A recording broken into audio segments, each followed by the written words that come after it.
What if your physical eyes are lying to you? They show you a world of limitation, lack, and competition. They show you bills, debts, and an empty bank account. But what if there was another way of seeing? A powerful inner lens that, when you learn to look through it, reveals a completely different reality. A reality of overflowing abundance, effortless supply, and perfect divine order. The great mystic Florence Scovel Shinn taught that this is not a fantasy. It is a fundamental law of your being. The life you are experiencing is a direct result of the lens through which you are viewing it. This book is your instruction manual for cleaning the dusty, fear-smudged lens of your perception and replacing it with the crystal-clear prosperity lens, allowing you to finally see and therefore experience the magnificent wealth that has always been your birthright. The Prosperity Lens, Florence Scovel Shinn's Vision of Wealth, written and published by Success Attraction Formula. Chapter 1, The Law of Prosperity in Action. Imagine you are living in a magnificent mansion filled with every treasure imaginable. The pantries are overflowing with food, the vaults are filled with gold, and every room contains priceless works of art. This mansion has only one rule. You are only permitted to bring into your personal living quarters the things that you can clearly see. The problem is, you have been given a pair of special glasses, and you don't realize that the lenses are smudged and distorted with grime. Through these glasses, the overflowing pantries look nearly bare, the vaults of gold appear empty, and the beautiful art looks like worthless junk. And so, because you believe what your glasses are showing you, you live a meager, impoverished existence in a small, bare room, completely unaware of the infinite riches that surround you on all sides. This is a perfect metaphor for the human condition. The problem is not that the universe is stingy or that prosperity is reserved for a lucky few. The universe is an infinitely abundant mansion. The problem is that most people are viewing this abundant reality through the smudged and distorted lens of a poverty consciousness. This lens has been given to them by society, by their upbringing, by negative experiences. It is a lens that is programmed to see lack, limitation, competition, and struggle. And because the fundamental law of life is you receive what you perceive, they experience a reality that perfectly matches their limited vision. They struggle for money, they worry about bills, and they live in a state of quiet desperation, never realizing that the prison is not in their circumstances, but in their perception. The solution, and the foundational truth of Florence Scovel Shinn's entire philosophy, is to understand that prosperity is not something you must chase, earn, or fight for. It is a natural law, like gravity, that you must simply align yourself with. To do this, you must undertake the most important work of your life. You must consciously and deliberately clean the lens of your perception. You must learn to see through the illusion of lack and to perceive the underlying, unchanging reality of infinite abundance. This is not about denying the facts of your current situation, such as an empty bank account. It is about denying their power and their permanence. It is about learning to look through the prosperity lens, a way of seeing that is based on spiritual truth rather than on temporary, material appearances. When you learn to see through this lens, you begin to align your own energy, your thoughts, and your actions with the universal law of prosperity. And your outer world must, by law, begin to transform to reflect your new, clear vision. The first principle to understand is that the universe is an infinite and inexhaustible supplier. The consciousness of lack is built on the illusion that resources are finite and that life is a zero-sum game. This belief in scarcity is the primary smudge on the human lens. The spiritual truth is that the creative intelligence of the universe, which you can call God, infinite mind, or the superconscious, is the one and only source of all supply, and that source is limitless and eternally creative. This works because it shifts your faith from the visible and limited channels of supply to the invisible and unlimited source. Your job, your business, or your investments are not your source. They are merely the temporary channels through which the infinite source is currently flowing to you. If your faith is in your job and you lose it, your world collapses. If your faith is in the infinite source, then the loss of a job is merely the closing of one channel, which you know will be instantly replaced by another, often better one. In practice, this means you must train your mind to see beyond the form to the source. When you receive a paycheck, you should mentally give thanks, not to your employer, but to the infinite source that used your employer as a channel. Let's look at a woman named Sarah who runs a small bakery. Her main source of income is a large corporate catering contract. She lives in constant fear of losing this one client. After learning this principle, she begins a new practice. Every morning she affirms, "My source is not my corporate client. My source is the infinite intelligence of the universe. I am supplied from an inexhaustible bank of abundance." This practice reduces her anxiety. One day, she gets the dreaded call. The corporation is downsizing and has canceled her contract. The old Sarah would have been devastated. The new Sarah, while initially disappointed, holds steady in her new belief. She calmly affirms, "One door has shut, and a new, more wonderful door now opens." Because she is not in a state of panic, her mind is open and creative. That afternoon, she has an inspired idea to start offering high-end baking classes. The classes become wildly popular, and within 6 months, she is earning more profit, with far less stress than she ever did from her single corporate client. She changed her perception of her source, and her reality had to follow. The second principle is that your consciousness is the lens that determines your reality. The universe does not give you what you want. It gives you what you are, what you see, what you believe. Your dominant state of consciousness is the lens that filters reality and brings into your experience only those things that match its prescription. A consciousness of poverty, which is focused on debt, bills, and not having enough, can only perceive and attract more experiences of lack.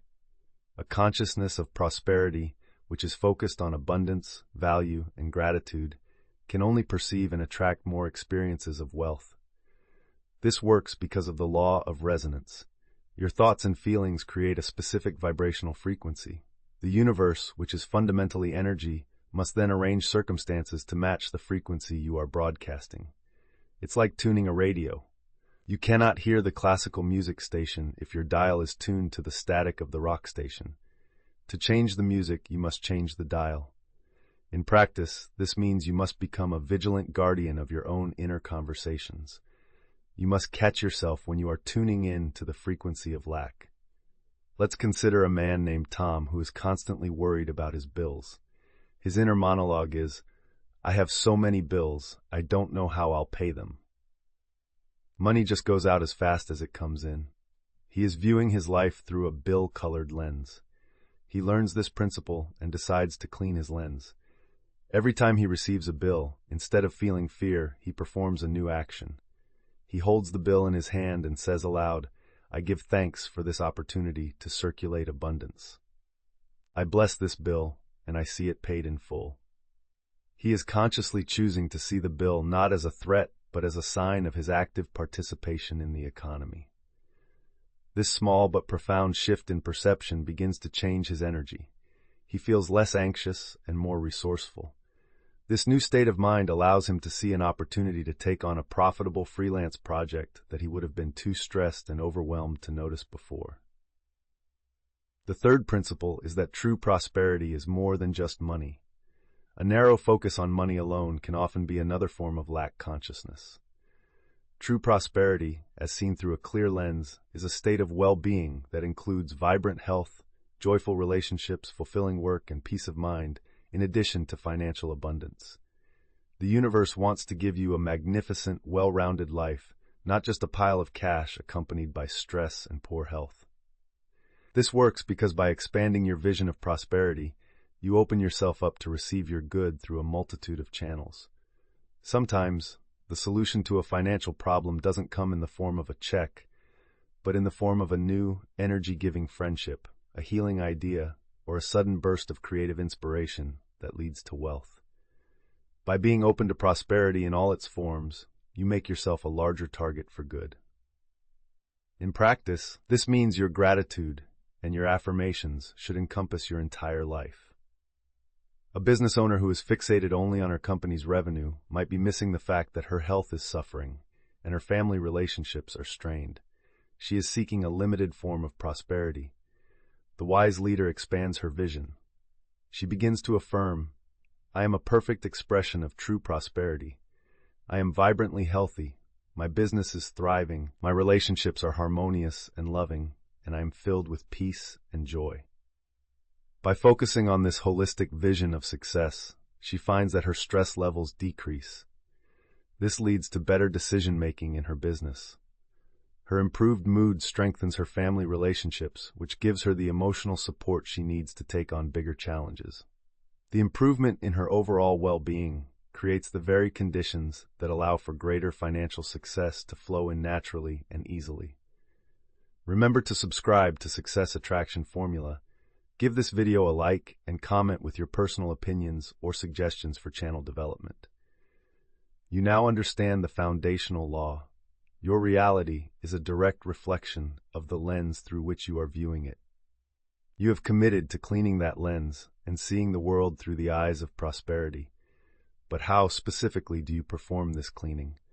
What is the practical, powerful tool you can use every single day to systematically erase the old smudges of lack and impress the new, clear vision of wealth onto your mind? Chapter 2. The Speaking the Word Affirmation Method. Imagine you are the king or queen of a vast and powerful kingdom. Your kingdom has a single, immensely powerful, and completely literal-minded servant. This servant's name is subconscious, and its only job is to take every single command you issue and carry it out perfectly, without question or judgment. If you casually remark, "It's so difficult to manage the affairs of this kingdom," your faithful servant will immediately go to work, creating complex problems and frustrating obstacles to make your declaration a reality. If you sigh and say, "I'm always so tired from the burdens of leadership," your servant will diligently drain your energy to ensure your statement is true. This is the reality of your own inner kingdom. The problem is that most people are terrible rulers. They are completely unaware that their every spoken word is a royal decree that their subconscious servant must obey. They wander through their lives, issuing a constant stream of negative, self-defeating commands.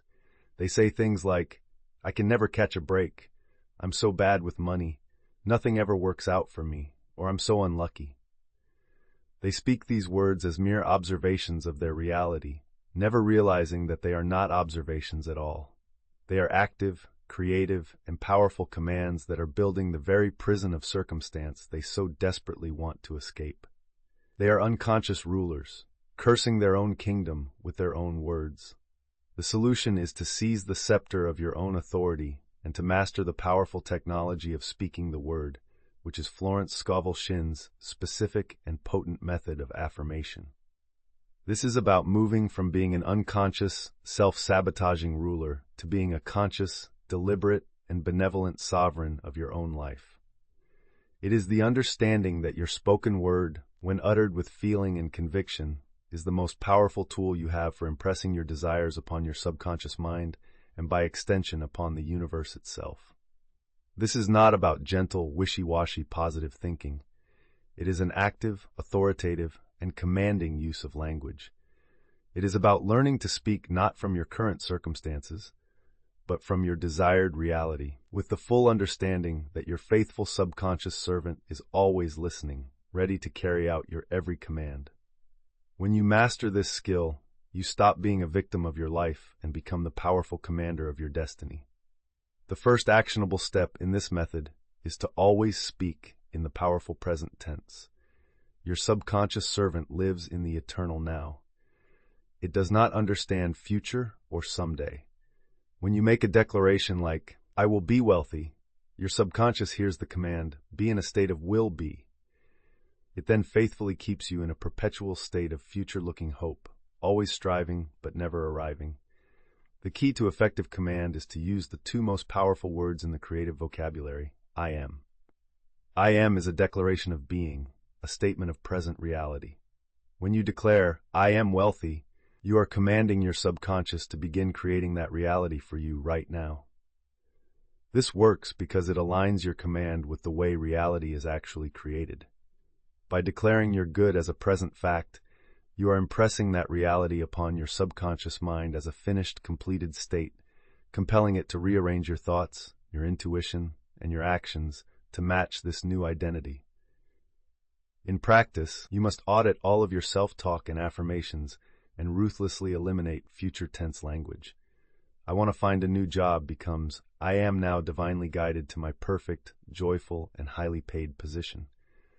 I hope to get out of debt becomes, I am debt-free. I give thanks that all my financial obligations are met with ease and grace. Let's look at a woman named Jennifer who dreamed of traveling but always said, one day I'll travel the world. For years, that one day remained a distant fantasy. After learning this principle, she changed her declaration.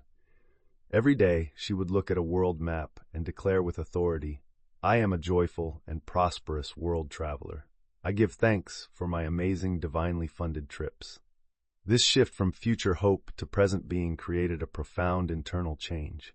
She began to see herself as a traveler. This new identity gave her the confidence to start a travel blog, which led to a freelance writing gig for a travel magazine, which ultimately opened the door for her dream to become her reality. The second actionable step is to use exclusively positive and active language. Your subconscious servant does not really process negatives. It is an image-based processor, and it focuses on the core subject of your command.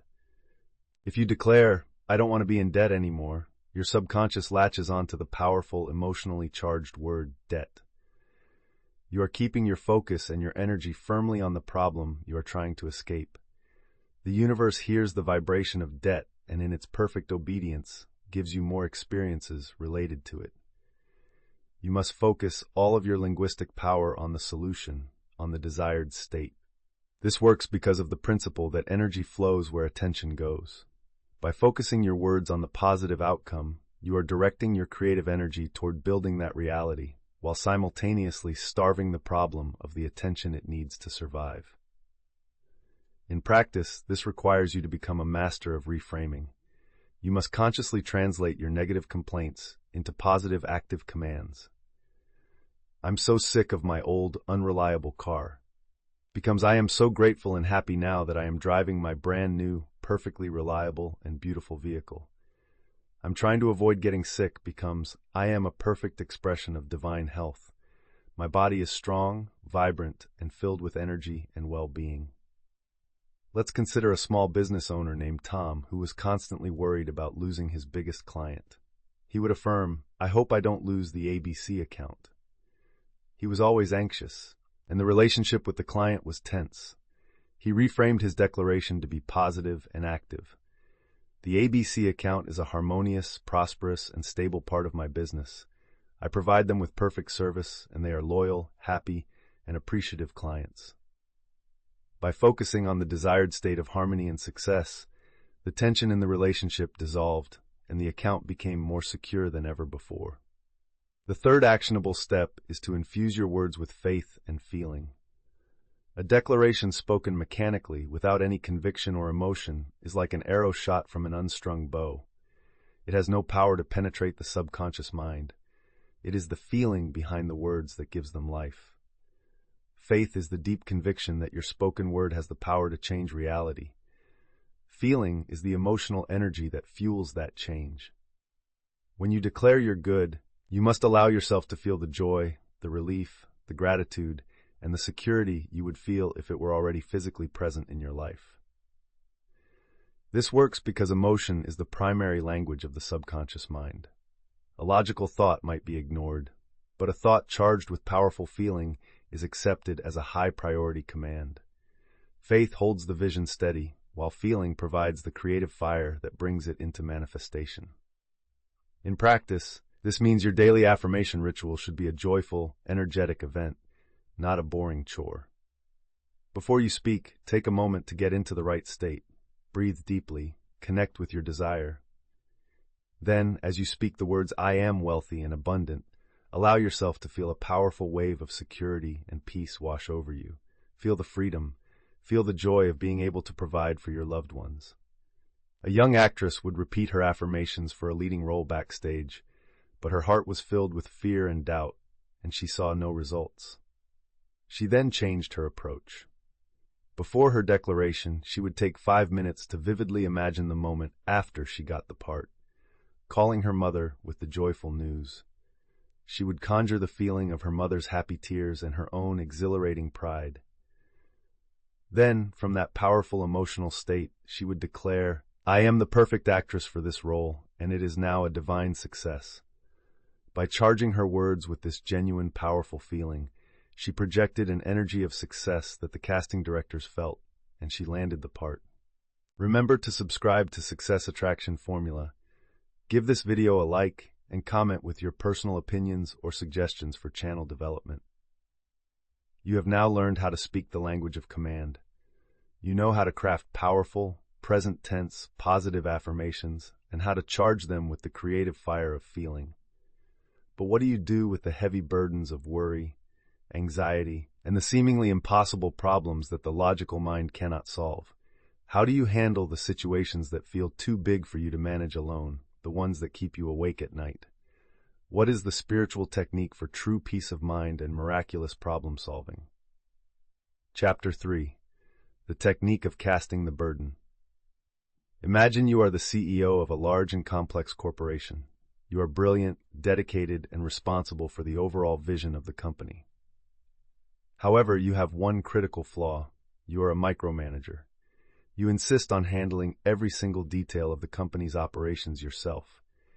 You are in the mailroom sorting letters, you are on the factory floor assembling widgets, and you are personally trying to write the code for the company's new software.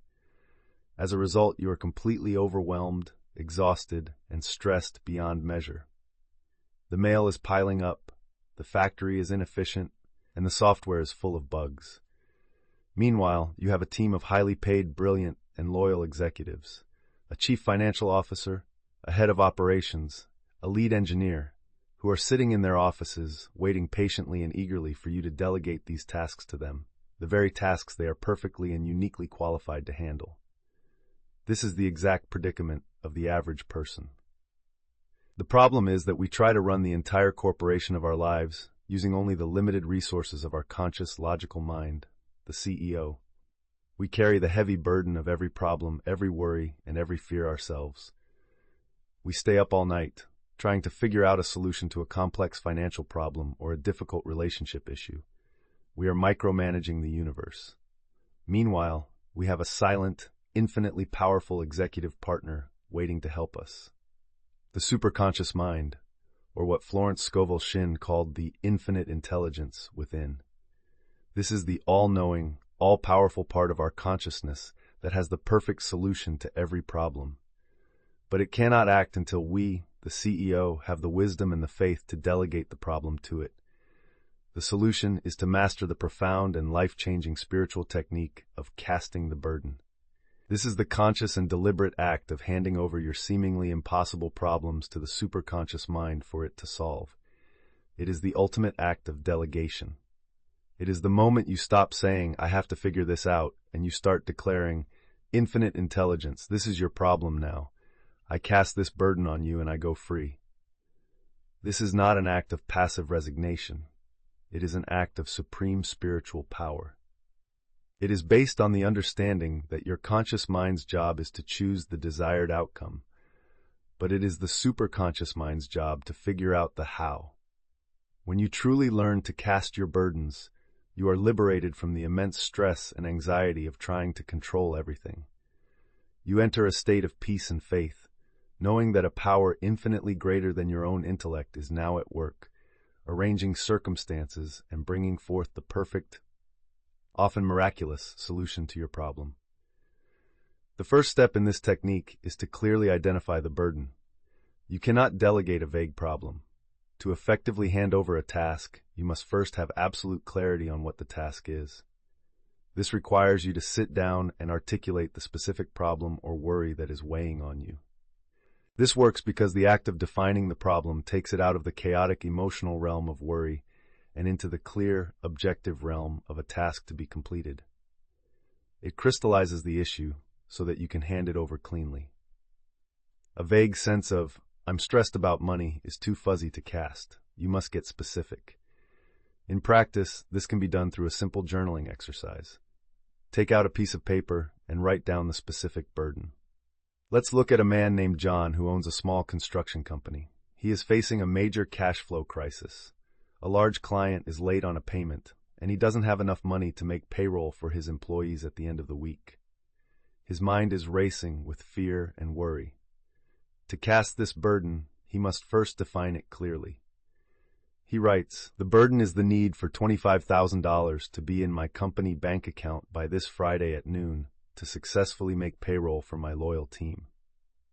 He has now taken his overwhelming cloud of anxiety and turned it into a clear, specific, and delegable problem. The second step is to perform the act of casting through a spoken declaration. Once the burden is clearly defined, you must perform the spiritual act of handing it over. This is done through a powerful, authoritative spoken statement.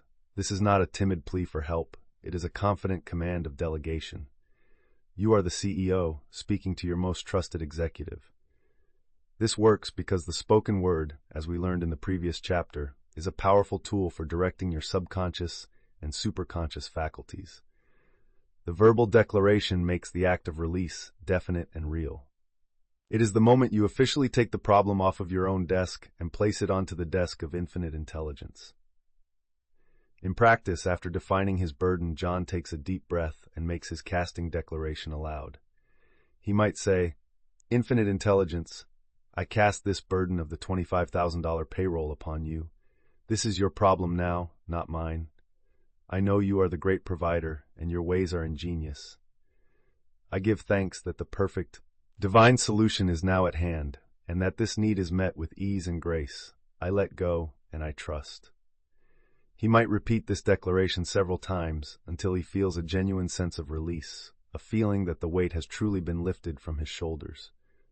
The third and most crucial step is to act as if it is done. This is the test of your faith. After you have cast your burden, you must immediately begin to act as if the problem has already been solved. You must get out of the way and allow the infinite intelligence to do its work without your interference.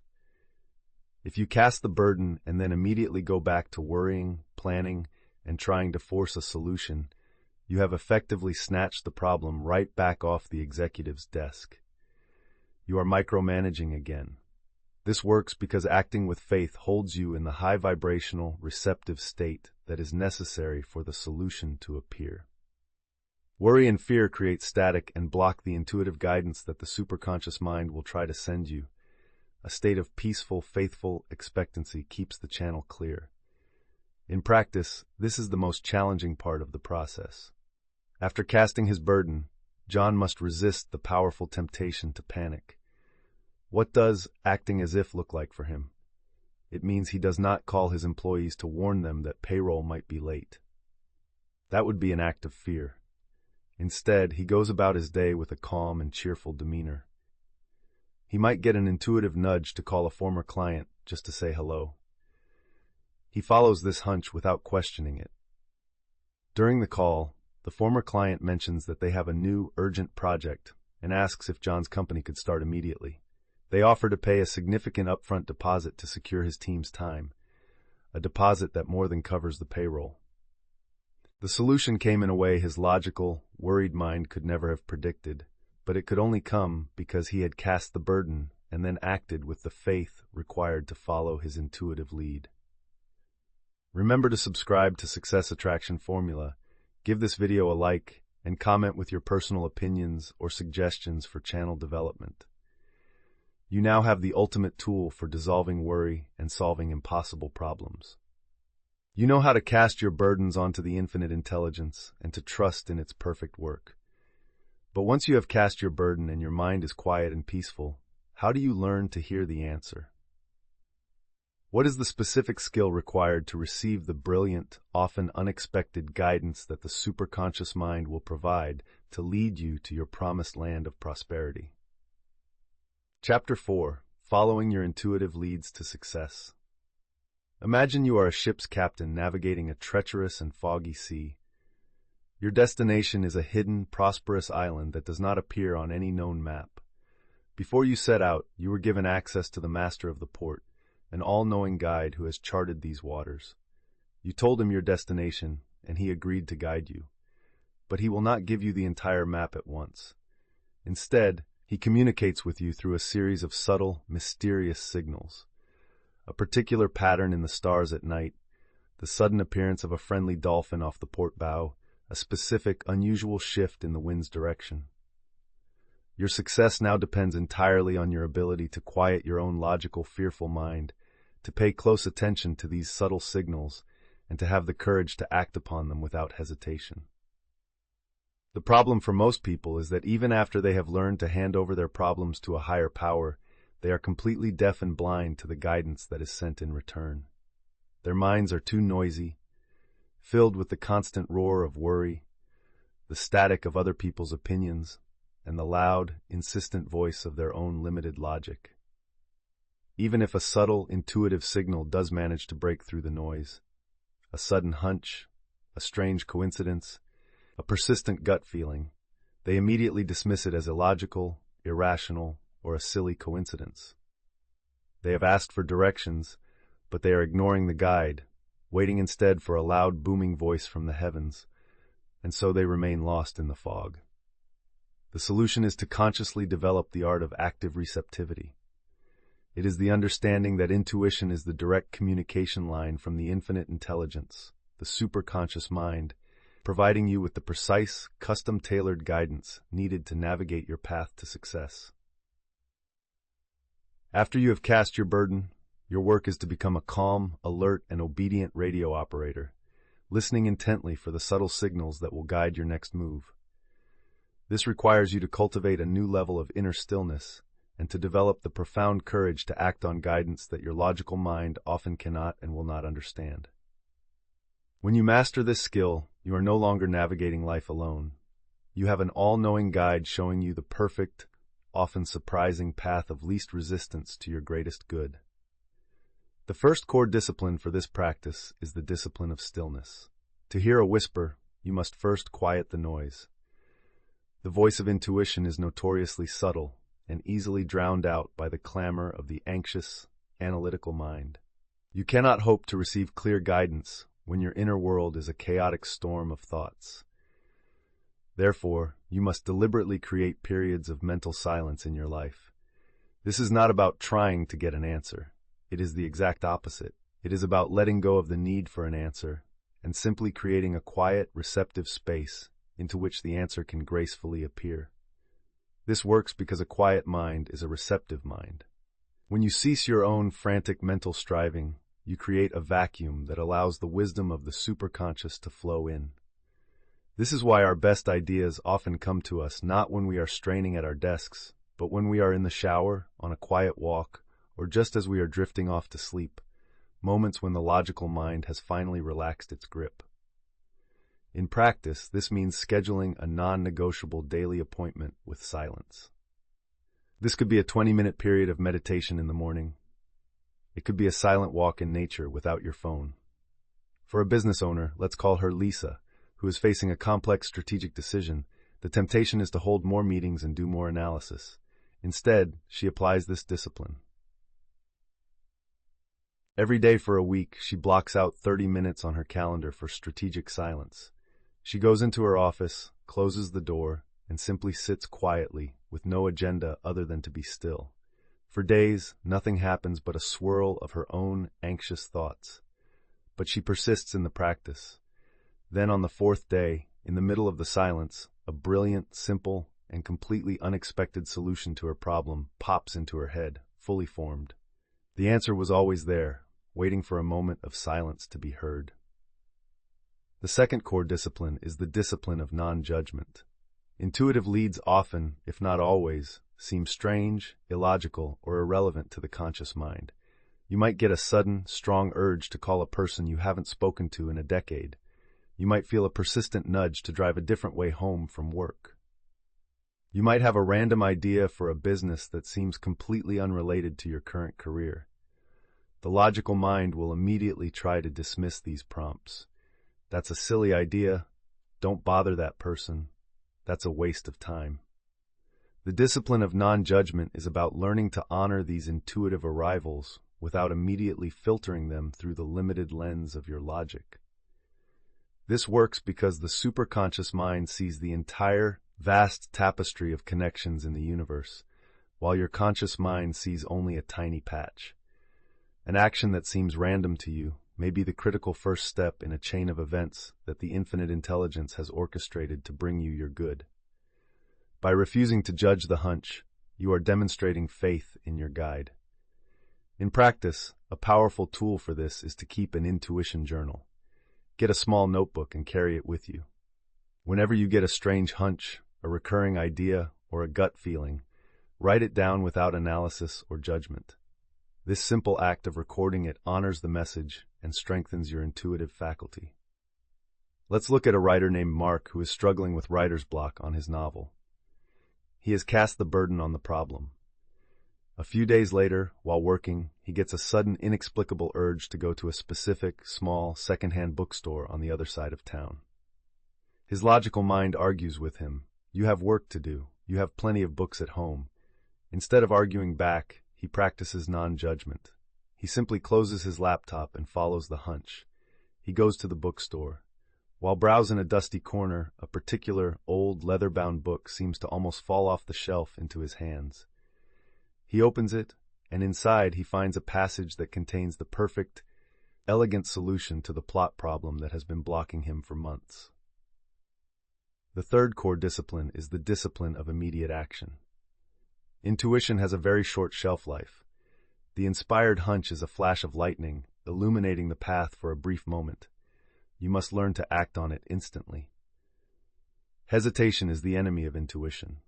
If you receive a clear intuitive lead and say, "That's a great idea, I'll do that tomorrow," you will likely find that by tomorrow, the energy and certainty of the hunch have faded, and your logical, fearful mind has constructed a dozen reasons why you shouldn't do it. This works because prompt action is a declaration of trust. It is you saying to your inner guide, "I hear you and I obey." This builds a powerful, dynamic relationship with your superconscious mind. When it sees that you are a willing and obedient partner who acts on its guidance, it will begin to send you more frequent, clearer, and more powerful intuitive leads. You are proving that you are a worthy recipient of its wisdom. In practice, this means building the habit of treating your intuitive hunches with the same urgency as a ringing fire alarm. When you get the clear nudge, you act now. Let's imagine a man named Paul who is looking for a new job. He has affirmed for his perfect position and has cast the burden. One Tuesday morning, he feels a strong, clear impulse to call his friend Mike just to see how he is doing. He acts on it immediately. He picks up the phone and calls. Mike is surprised but happy to hear from him. During the conversation, Mike says, "This is amazing timing. The head of marketing at my company just resigned this morning. The position isn't even public yet. You would be perfect for it. Let me walk down the hall and talk to the CEO right now." If Paul had waited even a day to make that call, the opportunity might have vanished. His immediate action on a subtle intuitive lead placed him in the perfect position at the perfect time to receive his good. Remember to subscribe to Success Attraction Formula, give this video a like, and comment with your personal opinions or suggestions for channel development. You have now learned to cast your burdens and to receive and act upon the divine, intuitive guidance that provides the perfect solution. You are aligning yourself with the flow of effortless success. But what is the underlying, immutable law that governs the results of your actions? How can you ensure that the actions you take are planting the right kind of seeds to guarantee a future harvest of overflowing prosperity? What is the single most important spiritual law of cause and effect that you must master to build lasting wealth? Chapter 5, the spiritual law of sowing and reaping. Imagine a farmer standing in an empty field, desiring a magnificent harvest of golden, profitable wheat. He knows exactly what he wants, but in his hand he holds not seeds of wheat, but a bag filled with pebbles and dust. He meticulously plows the field, and with great effort he sows the pebbles and dust into the rich soil. He then waits, praying for a harvest of wheat. Season after season he repeats this process, growing ever more frustrated and desperate, complaining to his neighbors that the soil is cursed and that fate is against him. His neighbors, whose fields are overflowing with wheat, look at him with pity, because they understand a simple, immutable law of nature that he has failed to grasp. Whatsoever a man soweth, that shall he also reap. You cannot sow pebbles and reap wheat. The harvest is always, and without exception, determined by the seed. This simple, powerful metaphor is the key to understanding one of the most profound and practical laws of life. The problem is that most people live like the foolish farmer. They desire a harvest of prosperity, love, and success, but they are unconsciously sowing seeds of lack, criticism, and fear every single day. They speak words of poverty. They think thoughts of scarcity. They resent the success of others, and they are ungenerous with their time and resources. Then they look at their barren lives, their mounting debts, and their lack of opportunity, and they blame the economy, their boss, or their bad luck. They fail to see that their outer world is simply a perfect, mirrored reflection of the seeds they have been planting in the fertile soil of their own consciousness and actions. The solution is to become a conscious, deliberate, and strategic sower. It is to fully accept the infallible spiritual law of sowing and reaping, also known as the law of cause and effect or the law of karma, and to use it to your supreme advantage. This law states that every thought you think, every word you speak, and every action you take is a seed. That seed, once planted in the creative soil of the universe, must and will produce a harvest of its own kind. To create a life of overflowing prosperity, you must therefore consciously and consistently sow seeds of prosperity. This is not a matter of hope or chance, it is a matter of law. When you align your daily actions with this powerful law, your desired harvest of wealth and success is no longer something you must struggle for. It becomes the natural, logical, and inevitable outcome of your daily planting. You cease to be a frustrated victim of circumstance and become the master farmer of your own magnificent destiny. The first foundational principle is sowing seeds of abundant thought and word. Before any action, there is a thought. Your mental and verbal habits are the first and most prolific seeds you sow each day. If your mind is a field where you constantly plant thoughts of lack, there's never enough money, everything is so expensive, and your words are seeds of complaint and criticism, you cannot be surprised when your life produces a harvest of financial struggle. To change the harvest, you must first change the seed. You must begin to consciously sow thoughts of abundance and to speak words of success, prosperity, and gratitude, not just for yourself, but for everyone. This works because your dominant thoughts and words create your vibrational reality, like attracts like. When you consistently vibrate at the frequency of abundance and generosity, you become a magnet for abundant and generous experiences. Furthermore, refusing to speak of or acknowledge lack is a powerful statement of faith that impresses your subconscious mind with the truth of your unlimited supply. In practice, this requires you to become a vigilant gardener of your mind. You must ruthlessly pull up the weeds of poverty, thinking the moment they appear. This means you must refuse to participate in poverty talk, the common conversations where people complain about the economy, the price of gas, or how hard it is to get by. When a friend starts such a conversation, you can either politely change the subject or remain silent. Even more powerfully, you must make a habit of blessing the success of others. When you see someone driving an expensive car or living in a beautiful home, instead of feeling envy, a seed of lack, you must immediately sow a seed of abundance by saying, either silently or aloud, "I bless your good, and I know there is plenty for all of us." An even more powerful practice is to deliberately affirm prosperity for others. A business owner might make a habit of looking at the other shops on her street and affirming, "Every business on this street is thriving. We are all divinely prosperous and successful." By sowing these seeds of abundance for others, she creates a powerful current of prosperity that must, by law, flow back to her. The second foundational principle is sowing seeds of financial generosity. While your thoughts and words are powerful, the universe also responds to decisive action. The most powerful action you can take to sow for a financial harvest is the act of giving money away freely and joyfully. This is the ancient practice of tithing, and it is based on the spiritual law of circulation. Money is an energy, and like all energy, it must circulate to remain healthy and vibrant. The act of hoarding money from a place of fear creates a spiritual blockage. It dams the river of your supply. The act of giving money from a place of faith and abundance opens the floodgates for more to flow in.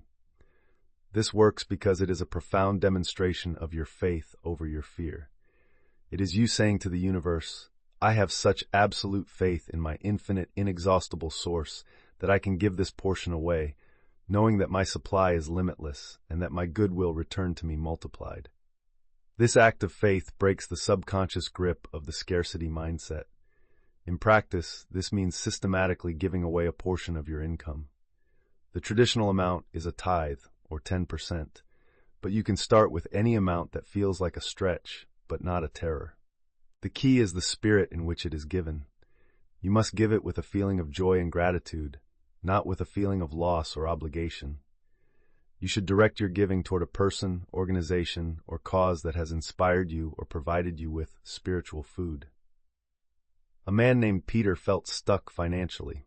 He decided to test this law. He took 10% of his modest paycheck and, with a fearful heart, gave it to a spiritual organization whose online videos had been giving him hope. As he made the donation, he affirmed, I release this with joy and gratitude, knowing it returns to me multiplied. The very act of letting go of the money shifted something in his consciousness. That week, his boss called him in and gave him an unexpected bonus for his hard work, a bonus that was almost 3 times the amount he had given away. He had proven the law for himself. The third foundational principle is sowing seeds of loving service. The ultimate seed you can sow to reap a harvest of wealth is the value you provide to humanity. Your financial return in life will always be in direct proportion to the quality and spirit of the service you render to others. Money is simply a symbol of the value that has been created and exchanged. To desire a great financial harvest, you must be willing to sow seeds of great service. This works because it aligns you with the fundamental purpose of commerce and work, which is to solve problems and to make other people's lives better. When you shift your focus from what can I get to what can I give, you naturally become more valuable to the world. A focus on service unleashes your creativity and inspires you to do your work with a spirit of excellence and love, which is a magnetic force for success. In practice, this means you must strive to give perfect service in whatever you do. If you are an employee, you can decide to go the extra mile, to over-deliver on your tasks, not just to impress your boss, but from a genuine desire to serve the company's mission. This attitude of loving service makes you so valuable that promotions and raises will naturally gravitate to you. If you are a business owner, you must focus relentlessly on giving your customers more in use value than what they pay you in cash value. This means creating a product that is exceptional, providing customer service that is legendary, and always conducting your business with the highest integrity. A business that is dedicated to loving service will find that it doesn't need a massive advertising budget, because its happy customers will become a volunteer army of enthusiastic evangelists, spreading the word far and wide. This is the most sustainable and joyful path to lasting prosperity. Remember to subscribe to Success Attraction Formula. Give this video a like and comment with your personal opinions or suggestions for channel development. You are now a master farmer. You are sowing seeds of abundant thought, financial generosity, and loving service every day. You understand that the law of the harvest is exact and infallible. But what is the specific, unique, and magnificent crop that only you can grow? What is the perfect, divinely ordained plan for your life's work? The one that, when you discover and align with it, will bring you not only your greatest financial rewards, but also your most profound joy and fulfillment. Chapter 6. Claiming your perfect divine design. Imagine holding a small, simple acorn in the palm of your hand. Within that tiny shell, unseen by the naked eye, lies the complete and perfect blueprint for a mighty oak tree. It contains the instructions for a massive trunk, for strong branches that will reach for the sky, and for a deep root system that will anchor it to the earth for a century. The acorn never has to struggle or strain to figure out what it should be. It never has an identity crisis and tries to become a pine tree or a rose bush. Its divine design is encoded within it, and its only work is to allow itself to be planted in fertile soil and to grow into the magnificent destiny that is already its own. Florence Scovel Shinn taught that every human soul is like that acorn.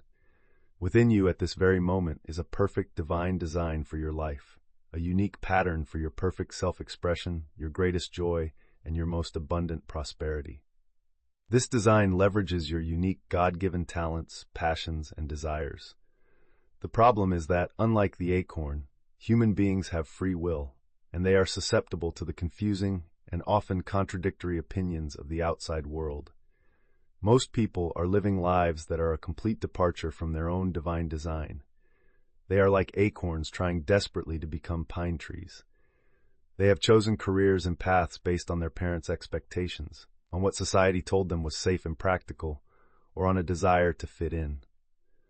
This leads to a life of quiet desperation, a feeling of being a square peg in a round hole, and a persistent, nagging sense of unfulfilled potential, no matter how much external success they may achieve.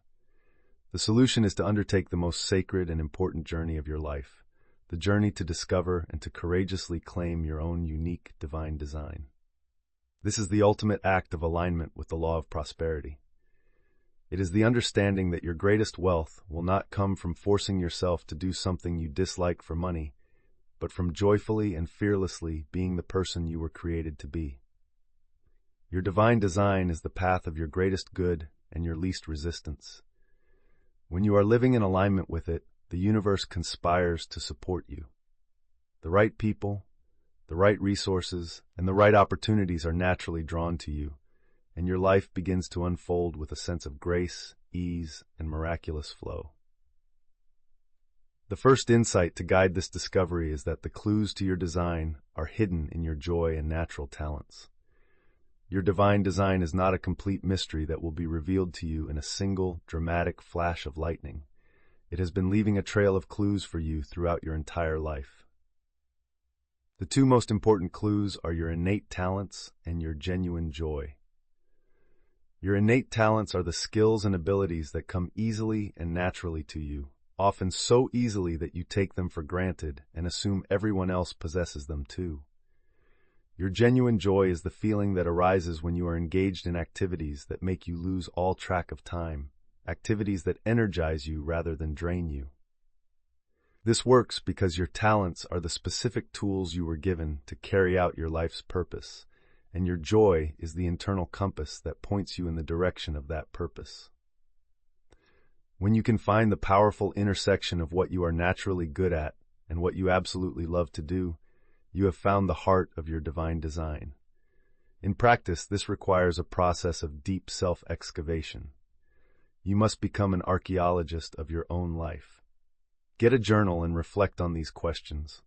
What did you love to do as a child before the world told you what you should be doing? What are the recurring themes in your career and hobbies? What skills do people consistently compliment you on? What subjects could you talk about for hours without getting bored? Let's consider a woman named Emily who is a successful but unhappy lawyer. Through this process, she rediscovers her childhood love of painting and her natural talent for creating beautiful, harmonious spaces. She realizes that her legal career, which she chose for its security, is a complete departure from her design. Her joy and talent point toward a life of creativity and aesthetics. The second insight is that the divine plan always includes the divine supply. The single greatest fear that prevents people from following their true calling is the fear of poverty. How will I make a living? It's not a practical career choice. I have to be responsible. Emily, the lawyer, will inevitably face these fears. The thought of leaving her high-paying legal career to pursue a passion for art will seem terrifying and irresponsible to her logical mind. This is where a profound leap of faith is required. You must trust in the spiritual law that the divine plan for your life inherently includes the supply for that plan. The infinite intelligence that designed you as a unique and magnificent oak tree did not forget to also design the soil, the water, and the sunlight needed for you to grow. This works because when you are aligned with your true purpose, you are operating at your highest and most powerful energetic frequency. You are in a state of joy, passion, and authenticity. This powerful vibration makes you a magnet for success. You naturally work harder and with more creativity. Your passion becomes contagious, attracting clients, customers, and supporters. The universe rushes to support the person who is courageously and joyfully being themselves. In practice, this means taking the leap of faith before you have all the evidence. Emily might start by taking a weekend painting class. The joy and energy she gets from it might lead her to start an Instagram account to share her work. A person who sees her work might ask to commission a piece. A small trickle of supply begins to flow. This initial success gives her the courage to enroll in an interior design course. In the course, she meets a future business partner. One small, faith-led step at a time, the path and the supply for that path are revealed to her, in ways her logical mind could never have predicted from the starting point of her law office. The third and final insight is that you must boldly claim your design to live it. Discovering your divine design is a profound revelation, but it is a passive one. To make it your reality, you must actively and courageously claim it, both to yourself and to the world, often in the face of skepticism from those around you. This is the final act of power that sets the creative forces of the universe into motion on your behalf. It is you saying yes to your own soul. This works because a bold public declaration sends an unambiguous signal to your subconscious mind and to the universe that you are serious. It burns the bridges to your old, inauthentic life and commits you fully to your new path. This act of courage is the final activation key. In practice, this means you must begin to speak and act from the reality of your new identity. Emily, the lawyer, must begin to see herself as an artist and a designer. She must have the courage to say to her friends and family, "I am transitioning from law to pursue my true passion in the world of art and design." They may think she is crazy. They may warn her of the risks, but her calm, confident declaration is a necessary step. She might then create a business card that reads, "Emily Smith, Artist and Designer," even before she has a single paying design client. This act of claiming the identity before it is a complete physical reality is the ultimate statement of faith, and it is the act that solidifies her new path and allows her magnificent divine design to finally, fully, and prosperously unfold.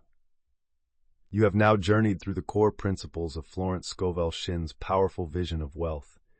You have learned to see the world through the prosperity lens, to command your reality by speaking the word, to find peace by casting the burden, to receive guidance by following your intuition, to create your harvest by understanding the law of sowing and reaping, and to find your ultimate success by claiming your divine design. This journey has revealed that prosperity is not a random accident or a prize to be won through struggle, but your natural, God-given birthright, a reality that is waiting for you to simply see it, claim it, and align with its infallible laws. The power to create a life of overflowing abundance, joy, and peace is, and has always been, within you. Thank you for taking this journey with us.